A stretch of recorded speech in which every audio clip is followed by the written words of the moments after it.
నమస్తే రమ్మగారు. నమస్తే. రమ్మగారు, ఏదైనా దెయ్యం కథలు అలాంటివి ఏమైనా చెప్తారా? పిల్లల కోసం చెప్తాం. ఓకే.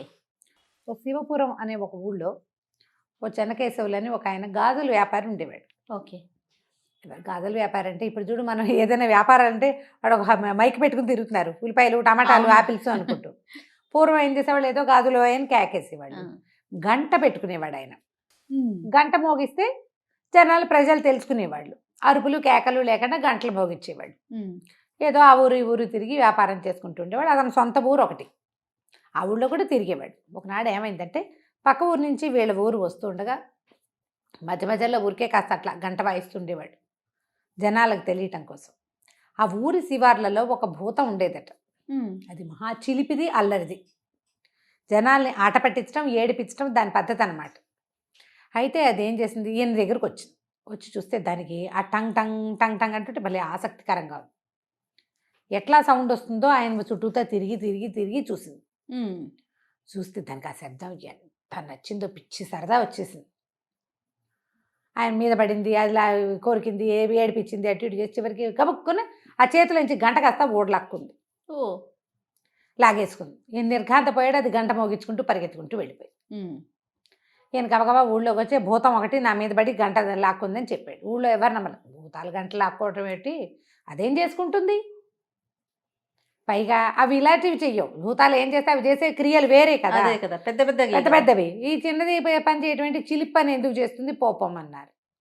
కొద్ది రోజులకి ఏమైంది, ఆ ఊళ్ళో పీచు మిఠాయి లాంటిది అమ్మేవాడు, బొల్లం కొమ్ములు అవి అమ్మే అతంది గంట లాగేసుకుంది.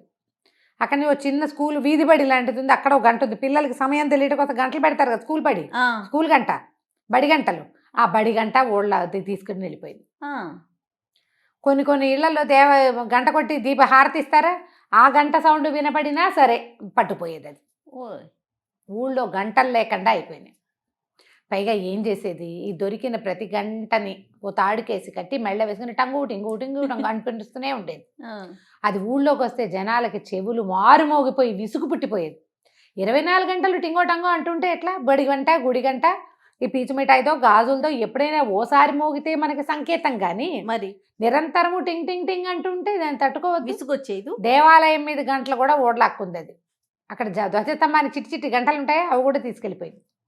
ఎప్పుడు మోగించేది, దానికి ఆ శబ్దం అంటే ఇష్టం. నిరంతరము మోగించేది. ఊళ్ళో వాళ్ళకి నిద్రలు ఉండేవి కాదు. పిల్లలు ఏడ్చిన వాళ్ళు ఏడ్చినట్టే ఉండేవాళ్ళు. పైగా ఆ భూతం వచ్చింది ఊళ్ళోకి వచ్చేది, గంటలు మోగిస్తోంది అనుకో, కుక్కలు అరిచేవి. కుక్కల మోత, గంటల మోత. పసిపిల్లలు ఏడుస్తారు. ఊళ్ళో వాళ్ళు జనాలు విసిగిపోయేవాళ్ళు. మంత్రాల మరిడయ్య ఒక ఆయన ట్రై చేస్తాను, నేను భూతాన్ని ఇచ్చేస్తానన్నాడు. భూతాన్ని దాన్ని సంగతి చూస్తానన్నాడు. సరే ఒక ముగ్గు వేసుకుని కూర్చున్నాడు. ఆయన దగ్గర ఇట్లా మెళ్ళ ఒక చిన్న వెండి గంట ఉంది ఆయనకి. ఆ భూతం ఏమీ భయపడకుండా వచ్చి ఆ ముగ్గులో కూర్చుని ఆ ముగ్గంతా చెరిపేసి నీళ్ళెత్తి దాంట్లో పోసి ఆయన నెత్తి మీద ఒకటి కొట్టి ఆ మెళ్ళ ఉన్న వెండి గంట కూడా వాళ్ళ అక్కుని తీసుకుపోయింది. ఆ వెండి గంట ఆయన వాళ్ళ తాతదో ముత్తాతదో పాపం. ఇలా బోదిబో ఇలాగే గడిచినాయి రోజులు. ఆ మోతలు పడలేకపోయేవాళ్ళు. అయితే ఆ ఊళ్ళో ఒక కుర్రాడు ఉన్నాడు, వాడు చాలా తెలివైన వాడు. వాడు ఏమన్నాడంటే, ఒక్క ఉపాయంతో దీన్ని చేసేయచ్చు అని చెప్పి పక్క ఊరు నుంచి గంట ఒకటి కొనుక్కొచ్చాడు. ఒకరోజు ఆ గంట చేత్తో పుచ్చుకుని ఈ భూతం గంటలు మోగించుకుంటూ వచ్చేసరికి దాన్ని ఎదురుగుండాకి వెళ్ళాడు. ఏమిటి, దానికి ఆశ్చర్యం వేసింది. తను చూసి అందరూ బెదిరిపోతారు, పారిపోతారు. ఆ గంటల శబ్దానికి చెవులు మూసుకుంటారు. వీడు 2 చెవుల్లోనూ కొంచెం చక్కగా పత్తి పెట్టుకుని ఉన్నాడు. ఆ మోత వాడికి విసుగ్గా లేదు. ఏమన్నాడు, ఇదే మోత, అది దానికి నాకు భయం ఏమిటి అనేసరికి భూతానికి ఆశ్చర్యం వేసింది. అందరూ భయపడతారు నన్ను చూసి, నువ్వు ఎందుకు భయపడలేదు అంటే, నాకేం భయం, నాకు భయం లేదు, చూద్దాం దమ్ముంటే నా చేతిలో ఉన్న గంట మోగించి చూడు అన్నాడు. అనేసరికల్లా దానికి సరదా కదా, ఓళ్ళు లాక్కుంటే అన్నాడు, ఒక పందెం వేద్దాం. ఈ గంట నువ్వు మోగిస్తే ఈ గంట నీకు ఇచ్చేస్తా, నువ్వు మోగించలేకపోతే నువ్వు మా ఊళ్ళో నుంచి వెళ్ళిపోవాలి. భూతానికి నవ్వొచ్చింది. ఇట్లాంటివి ఎన్ని గంటలు చూసింది అది. అది ఏమంటే సరే నేను చేస్తాను, గంట కొట్టింది, సౌండ్ రాల. అది ఆశ్చర్యపోయింది. వెనక్కి తిప్పి చూస్తుంది. గంటలో ఒక కడియం ఉండాలి కదా, ఒక పొడిగట్టి పొల్ల ఉండాలి, అదే కదా మోగేది. ఆశ్చర్యపోయింది. నువ్వు భలే దొంగ మొహం, నువ్వు నన్ను మోసం చేస్తున్నావు, ఇందులో కర్ర లేదు, అది ఉంటే కదా మోగేది. పెట్టింది దానికి తెలుసు, లోపల కడ్డీ ఉంటేనే అది అటు ఇటు కదిలితేనే కదా మోత వచ్చేది. దీనికి కడ్డీ లేదు, కాబట్టి నువ్వు నన్ను మోసం చేసావంటే ఈయన అన్నాడు, కాదు ఇది విచిత్రమైంది, నువ్వు మోగించలేకపోతే నేను మోగిస్తాను కావాలంటే చూడన్నాడు. నేను మోగిస్తే నువ్వు ఊళ్ళో నుంచి వెళ్ళిపోవాలి. సరే అన్నది దయ్యం. ఆ భూతం ఒప్పుకోదు. గంట తన చేతిలో పెట్టింది. మన కుర్రాడు అది ఊపాడు, ఇట్లా ఊపితే టింగ్ టింగ్ టింగ్ టింగ్ అని శబ్దం వస్తుంది. భూతం ఆశ్చర్యపోయింది.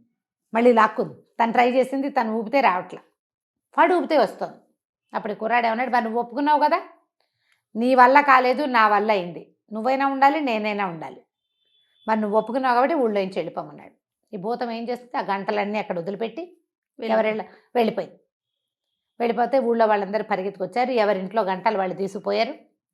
మరి గాజులు వాడు, పీచు మిఠాయి, కొమ్ము మిఠాయి అమ్మే ఆయన, గుళ్ళో గంట, తర్వాత బళ్ళో గంటలు, ఎవరి దారిని వాళ్ళు తీసుకున్నారు. మరుడయ్య ఆశ్చర్యంగా అడిగాడు, ఎరేనాయన ఎలా చేసేవారంటే, ఏముంది ఇలా చేశారని ఒక చిన్న గంట ఇక్కడ కట్టుకున్నాడు. దీన్ని ఇట్లా కదిపేటప్పుడు ఇది కదులుతుంది. మామూలు టైంలో చేయి దగ్గర పెట్టుకుంటే గంట శబ్దం రాదు. ఇక్కడ ఉన్న చిన్న గంట వల్ల ఈ పెద్ద గంటను చూపించాడు. ఇప్పుడు ఇట్లా మోగించామనుకో, ఇక్కడ ఒక గంట ఉంది, ఇది టింగ్ టింగ్ మోగుతుంది. ఇక్కడికి తేడా ఏముంది, ఎక్కడో మోగినట్టుండదు, వీడి చేతిలో ఇంచేగా మోగింది. దాంతో ఆ భూతాన్ని ఆ రకంగా మోసం చేశాడు అనమాట.